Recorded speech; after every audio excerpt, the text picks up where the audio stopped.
اعوذ باللہ من الشیطان الرجیم بسم اللہ الرحمن الرحیم۔ پیارے بچوں، السلام علیکم ورحمۃ اللہ وبرکاتہ۔ ہم جو ارکان ایمان پڑھ رہے ہیں، خصوصاً اس میں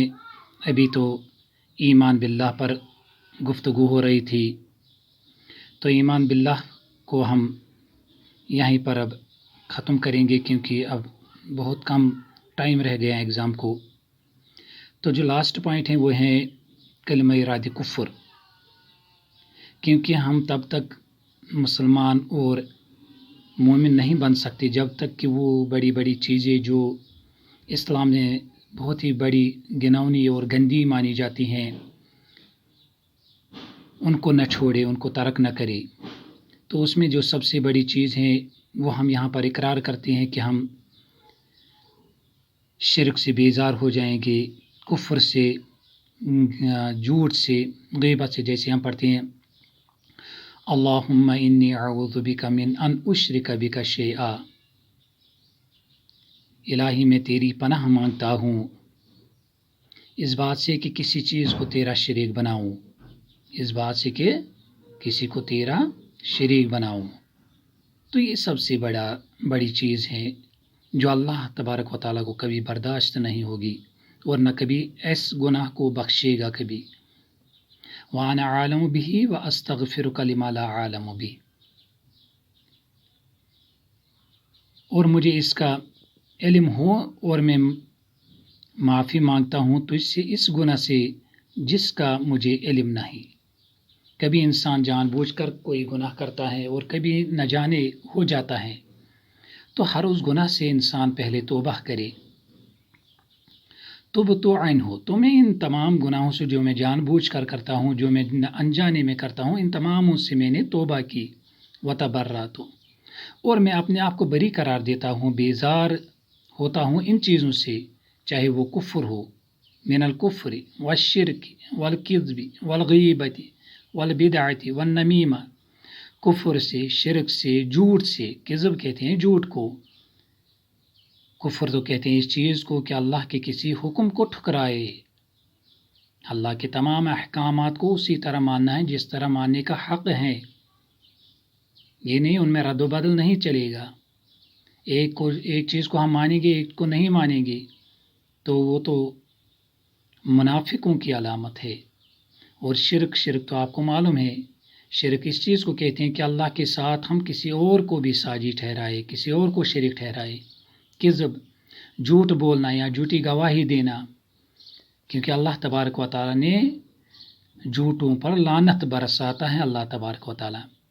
قرآن پاک میں آیا ہے فَلَعْنَةُ اللَّهِ عَلَى الْكَاذِبِينَ، جھوٹوں پر اللہ تبارک و تعالیٰ کی لعنت برستی ہے، جو جھوٹ باتیں بولتے ہیں، جھوٹی گواہیاں دیتی ہیں، یا کسی کو ہنسانے کے لیے جھوٹ بولتے ہیں۔ والغیبہ، اور غیبت کہتے ہیں کسی کی پیٹھ کے پیچھے اس کی باتیں کرنا، چاہے وہ باتیں حق ہو، وہی تو غیبت ہے۔ اگر وہ باتیں اس کے خلاف ہو، یعنی جو اس کے اندر نہ ہو، تو وہ تو بہتان ہے، اس سے بھی بڑا گناہ ہے۔ غیبت کسی کی پیٹھ کے پیچھے اس کی برائی کرنا یا اس کی اچھائی بیان کرنا، جو اس کے سامنے اگر بیان کریں گے تو اس کو ناگوار گزرے گا، تو اسی کو غیبت کہتے ہیں۔ والبدع، بدعت دین اسلام میں کسی نئی چیز کو ایجاد کرنا، کسی نئی چیز کو وجود بخشنا۔ والنمیمہ، نمیمہ کہتے ہیں چگلی، یعنی ادھر کی بات ادھر پہنچانا، ادھر کی بات ادھر پہنچانا، تاکہ آپس میں جھگڑے ہو جائے۔ کچھ لوگ ایسے بھی ہوتے ہیں جو مزہ لینے کے لیے ادھر کی بات ادھر، ادھر کی بات ادھر پہنچاتے ہیں، تو اس کو کہتے ہیں نمیمہ۔ والفواحش، اور فحش کاموں کرنے سے یا فحش دیکھنے سے یا فحش سننے سے، جو بے حیائی کے کام ہیں وہ کرنے سے، وہ بولنے سے، بے حیائی کی باتیں کرنا، بے حیائی آنکھوں سے دیکھنا، بے حیائی کانوں سے سننا، ان سب چیزوں سے انسان پہلے بری ہو جانا چاہیے۔ والبہتان، کسی پر تہمت لگانا، کسی پر کوئی الزام لگانا، کسی نے کوئی کام کیا نہیں، ہم نے دیکھا نہیں، تو صرف سنی سنائی باتیں ہم آگے بولتے ہیں، کیونکہ اللہ کے حبیب صلی اللہ علیہ وسلم نے فرمایا کہ ایک انسان کے جھوٹے ہونے کے لیے اتنا ہی کافی ہے کہ وہ ہر سنی سنائی بات پر یقین کرے یا اس کو پھیلائے، کفا بالمرء کذبا ان یحدث بکل ما سمع، جس کو وہ سنے گا اس کو بیان کرے آگے، حالانکہ وہ سنی سنائی باتیں ہیں، اس کی کوئی حقیقت نہیں ہوتی ہیں، بلکہ جو انسان اپنی آنکھوں سے دیکھے تو اس پر یقین کرنا چاہیے۔ یا کوئی ایسا انسان بولے جس کے بارے میں ہم کو پورا یقین ہے کہ یہ جھوٹ نہیں بولتا، تو وہ تو تب بھی ہر کسی کے بارے میں اچھا ہی گمان رکھنا چاہیے، تہمت سے بچنا چاہیے، ہر کسی کے بارے میں اچھا گمان رکھو۔ والمعاصی کلھا، اور ہر قسم کی نافرمانیوں سے۔ تو جب انسان ان سب چیزوں سے، چاہے وہ کفر ہو، شرک ہو، جھوٹ ہو، غیبت ہو، بدعت ہو، وہ چغلی ہو، بے حیائی ہو، تہمت لگانا ہو، یا کوئی بھی نافرمانی ہو، تو ان سب چیزوں سے ہمیں اپنے آپ کو پہلے بیزار کرنا ہے، ان سے اپنے آپ کو بری قرار دینا ہے۔ والمعاصی کلھا، جب ان سب چیزوں سے ہم بچ جائیں گے تو اب ہم اس کے لائق ہو جائیں گے کہ وہ اسلمت، کہ میں نے اسلام قبول کیا، وہ آمنت کہیے یا وہ اسلمت کہیے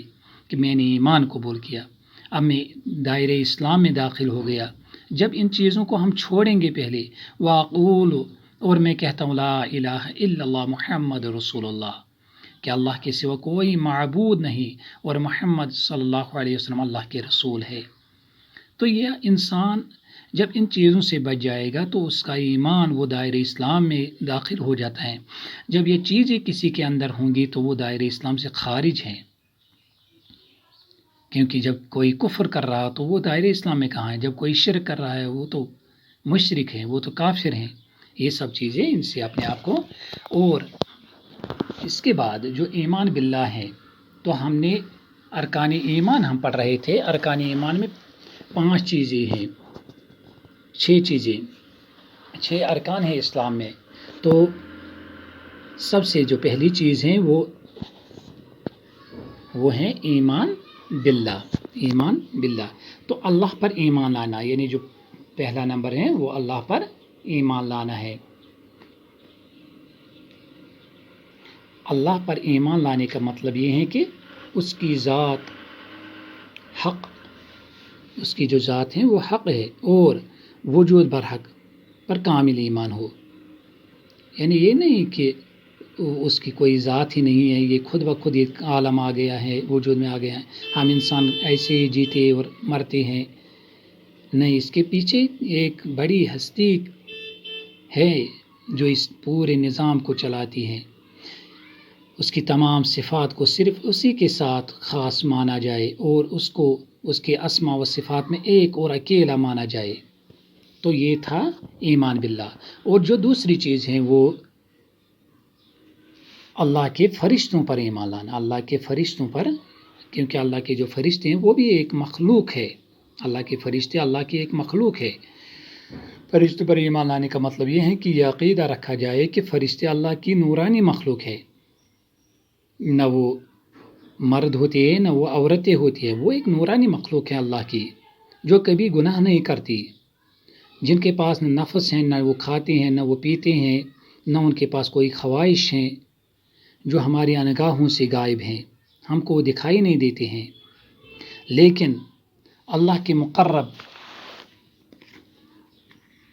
مقرب بندے ہیں، کیونکہ اللہ تبارک و تعالی ان کو جس کام میں لگا دیتا ہے تو وہ وہی کام کرتے ہیں۔ کچھ فرشتے رکوع کرتے ہیں، کچھ فرشتے صرف سجدوں میں ہیں، کچھ قیام، کچھ اللہ کی تسبیح بیان کرتے رہتے ہیں اور اس کے ہر حکم کی تابع داری کرتے ہیں اور اس کی تسبیح و تقدیس میں لگے رہتے ہیں۔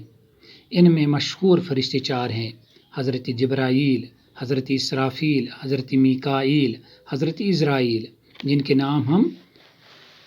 سنتے ہی رہتے ہیں، کیونکہ حضرت جبرائیل کا کام یہ تھا کہ وہ اللہ کا پیغام لوگوں تک پیغمبروں تک پہنچاتا تھا۔ حضرت جبرائیل اللہ کا جو پیغام ہوتا تھا وہ پیغمبروں تک پہنچاتا تھا۔ حضرت اسرافیل کا کام یہ ہے کہ وہ جو قیامت کے دن سور میں پھونکا جائے گا تو وہ اسی پر معمور ہیں،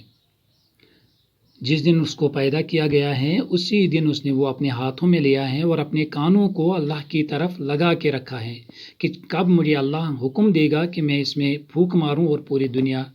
تباہ اور برباد ہو جائے۔ حضرت میکائیل یہ بھی اپنی ڈیوٹی پر لگے ہوئے۔ حضرت اسرائیل کے بارے میں روزانہ سنتے ہو کہ یہی موت کا پیغمبر ہے، موت کا فرشتہ ہے، یہی لوگوں کی روح ہی نکالتا ہے۔ تو ان کے علاوہ عرش الہی اٹھانے والے فرشتے، رضوان جنت، خدام جنت، فرشتے دوزخ، کرامن کاتبین محافظ فرشتے، فرشتے تقدیر، پہاڑوں کے نگراں فرشتے، گشت کرنے والے فرشتے، دعا کرنے والے فرشتے، روح لے کر چڑھنے والے فرشتے، منکر نکیر، ان کے علاوہ بے شمار عام فرشتوں کا وجود حق ہے۔ تو اس کے بعد کتابوں پر اللہ تعالیٰ کی سب کتابوں پر ایمان لانا، اللہ تعالیٰ کی سب کتابوں پر ایمان لانا۔ کتابوں پر ایمان لانے کا مطلب یہ ہے کہ اللہ تعالیٰ نے جس طرح تمام انبیاء اور رسولوں پر ایمان لانے کا حکم دیا ہے، اسی طرح ان تمام چھوٹی بڑی آسمانی کتابوں پر بھی ایمان لانے کا حکم دیا ہے، جو انسانوں کی ہدایت کے لیے وقتاً فوقتاً اتاری گئی، جو اپنے مضامین کے لحاظ سے سچی اور اللہ کے کلام پر مشتمل تھی۔ تو بعض مشہور آسمانی کتابوں کے نام یہ ہیں: قرآن مجید، اللہ کے آخری نبی برحق حضرت محمد رسول اللہ صلی اللہ علیہ وسلم پر جو کتاب نازل ہوئی، اس کا نام قرآن مجید ہے۔ یہ کلام اللہ ہے، اللہ کا کلام ہے۔ یہ اللہ تعالیٰ کی آخری آسمانی کتاب ہے۔ اس کا حرف محفوظ ہیں اور قیامت تک محفوظ رہے گا، اس میں ذرا برابر بھی شک نہیں۔ یہ اللہ کا کلام ہے، قدیم اور ازلی ہے، مخلوق نہیں ہے، یہ مخلوق نہیں ہے، کیونکہ جو کائنات میں جو بھی چیزیں ہیں یہ مخلوق ہے، لیکن اللہ کا جو کتابیں ہیں یہ مخلوق نہیں ہے، کیونکہ یہ کلام ہے، اللہ کا کلام۔ تورات، حضرت موسیٰ علیہ السلام پر جو آسمانی کتاب نازل ہوئی تھی، اس کا نام تورات ہے۔ یہ کتاب جب حضرت موسیٰ علیہ السلام پر اتری تھی تو ہدایت اور نور سے بری ہوئی تھی۔ اب حضرت موسیٰ علیہ السلام کے بعد اس پر عمل کا حکم منسوخ ہو گیا اور اس کتاب کی حیثیت شریعت موسوی کے خاتمے کے ساتھ ہی ختم ہو گئی۔ اب صرف اس کے کتاب الہی ہونے پر ایمان لانا ضروری ہے، اس کے مسائل و احکام پر عمل امت محمدی صلی اللہ علیہ وسلم کے لیے جائز نہیں ہے۔ زبور، حضرت داؤد علیہ السلام پر جو آسمانی کتاب اتاری گئی تھی، اس کا نام زبور ہے۔ اب یہ کتاب بھی داؤد علیہ السلام کے بعد منسوخ ہو چکی ہے، اور تورات کی طرح اب صرف اس کے آسمان سے نازل ہونے کی تصدیق کرنا ضروری ہے، اس پر عمل جائز نہیں۔ انجیل، حضرت عیسیٰ علیہ السلام پر جو آسمانی کتاب اتاری گئی تھی، اس کا نام انجیل ہے۔ یہ کتاب بھی تورات و زبور کی طرح حضرت عیسیٰ علیہ السلام کے بعد منسوخ ہو گئی، اب صرف آسمانی کتاب ہونے کا اقرار کرنا ضروری ہے، لیکن اس کے اوپر عمل جائز نہیں۔ بعض صحیفے، یعنی جو ان 4 بڑی کتابوں کے علاوہ صحیفے نازل ہوئے، چھوٹی چھوٹی کتابیں، ان مذکورہ بالا کتابوں کے علاوہ کچھ چھوٹی کتابیں حضرت ابراہیم اور موسیٰ پر نازل ہوئی تھی، لیکن اب قرآن مجید کے علاوہ باقی سب کتابیں اپنے احکام کے اعتبار سے منسوخ ہو چکی ہیں۔ اب دنیا کے تمام انسانوں کی ہدایت اور فلاح و بہبود کے لیے صرف ایک آخری آسمانی کتاب قیامت تک کے لیے باقی رہ گئی ہے، جس کا نام قرآن مجید ہے۔ اللہ کے رسولوں پر ایمان۔ رسول اللہ کے وہ صالح بندے ہیں جن کے پاس اللہ تعالیٰ وحی کے ذریعے اپنا پیغام پہنچاتا ہے اور اس کی تبلیغ کا انہیں حکم دیتا ہے۔ ہر امت میں اللہ تعالیٰ نے رسول بھیجا ہے۔ سب سے پہلے پیغمبر حضرت آدم علیہ السلام تھے، اور سب سے آخری پیغمبر حضرت محمد رسول اللہ صلی اللہ علیہ وسلم ہیں۔ جتنے پیغمبروں کا ذکر قرآن مجید اور صحیح روایت میں ملتا ہے، ان سب پر ایمان لانا ہر مومن کے لیے ضروری ہے۔ آخرت کے دن پر ایمان، جو پانچویں چیز ہے آخرت کے دن پر ایمان، یعنی اس دنیا کی زندگی میں ایک ایسا دن آئے گا جب سور پھونکا جائے گا اور تمام کائنات درہم برہم ہو جائے گی اور حکم الہی سے ایک نیا عالم وجود میں آئے گا، مردہ زندہ کیے جائیں گے، حشر کے میدان میں سب لوگ جمع ہوں گے جہاں عرش الہی کے سوا کوئی سایہ نہ ہوگا، لوگوں کے اعمال عدل کے ترازوں پر تولے جائیں گے، نام اعمال تقسیم کیے جائیں گے، جنت اور جہنم کے درمیان ایک پل ہوگا جس پر سے سب کو گزرنا ہوگا، جنتی جنت میں داخل ہوں گے اور جہنمی جہنم میں داخل ہوں گے، اہل جنت کو اللہ کا دیدار نصیب ہوگا، امت محمد صلی اللہ علیہ وسلم کے موحدین یعنی توحید پرستوں کو اذن الہی سے حضور صلی اللہ علیہ وسلم کی شفاعت نصیب ہوگی۔ جو چھٹی چیز ہیں وہ قضا و قدر پر ایمان، یعنی جو تقدیر ہیں چاہے وہ بری ہو یا اچھی ہو، تقدیر یا قضا و قدر اللہ تعالیٰ کے اس علم کا نام ہے جس کے مطابق اللہ نے کل کائنات اور جملہ مخلوق کو صحیح اندازے کے مطابق پیدا کیا اور کائنات میں رونما ہونے والے تمام واقعات و حالات کا ٹھیک ٹھیک اندازہ کر کے لوح محفوظ میں درج کر دیا۔ اب دنیا میں جو کچھ ہو رہا ہے وہ سب ازل میں قائم کیے ہوئے اللہ کے علم و اندازے کے مطابق ہی ہو رہا ہے، اس پر ذرا برابر بھی فرق نہیں۔ نہ کیفیت میں، نہ شکل و صورت میں، نہ وقت اور جگہ و اسباب و نتائج میں، سب کام اللہ کے صحیح اور پختہ علم ازلی کے مطابق انجام پا رہے ہیں، کیونکہ اللہ کا علم ساری کائنات کے وسیع اور سب کو محیط ہے اور اس کے اندازے میں کسی قسم کی خطا کا امکان نہیں۔ جو کچھ ہوا، جو کچھ ہو رہا ہے، آئندہ ہو جو ہوگا، خواہ شر ہو یا خیر، وہ سب اللہ کے علم کے مطابق ہے، اسی کا نام تقدیر ہے اور اسی کو قضا و قدر بھی کہتے ہیں۔ اللہ تعالیٰ کا ارشاد ہے اِنَّا كُلَّ شَيْءٍ خَلَقْنَاهُ بِقَدَرٍ، بلا شبہ ہم نے ہر چیز کو اندازے سے پیدا کیا، اور دوسری جگہ فرمایا وَخَلَقَ كُلَّ شَيْءٍ فَقَدَّرَهُ تَقْدِيرًا، اور اس اللہ نے ہر چیز کو پیدا کیا اور اس کو ایک خاص اندازے سے پر رکھا۔ ما اصاب من مصیبت فی الارض ولا فی انفسکم الا فی کتاب من قبل ان نبرأها ان ذلک علی اللہ یسیر، کوئی مصیبت زمین پر اور خود تم پر نہیں پڑتی مگر وہ کتاب میں لکھی ہوئی ہیں اس سے پہلے کہ ہم اس کو پیدا کرے، بلا شبہ یہ کام اللہ کے لیے آسان ہے۔ اور حضرت محمد صلی اللہ علیہ وسلم نے حضرت عبداللہ بن عباس رضی اللہ تعالیٰ سے فرمایا، جان لو کہ سب لوگ مل کر بھی اگر تمہیں معمولی سا نفع پہنچانا چاہے تو وہ نہ پہنچا سکیں گے مگر اسی قدر جتنا کہ باری تعالیٰ نے تمہارے لیے لکھ دیا ہے، اور اگر وہ سب مل کر تمہیں نقصان پہنچانا چاہے تو وہ یہ بھی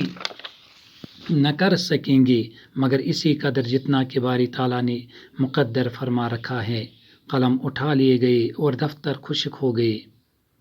اللہ کی تقدیر پر راضی رہنا ہر مومن کا ایمانی فرض ہے۔ سب کچھ اللہ کی طرف سے مان کر زندگی کے نشیب و فراز میں صبر و استقامت کے ساتھ اطاعت الہی پر قائم رہنا ہی ایمانی زندگی کی سب سے بڑی کامیابی ہے۔ ان 6 ارکان کو نہایت توجہ اور عقیدت سے تسلیم کرنا، ان کو دل میں جگہ دینا اور مرتے دم تک ان پر ایمان اور یقین رکھنا ضروری ہے۔ ان میں سے کسی ایک رکن کے اندر ذرا بھی شک کرنا کفر ہے اور ان میں سے کسی ایک رکن کو نہ ماننے سے آدمی اسلام سے خارج ہو جاتا ہے۔ سبحانک اللہم و بحمدک اشہد ان لا الہ الا انت استغفرک و اتوب الیک۔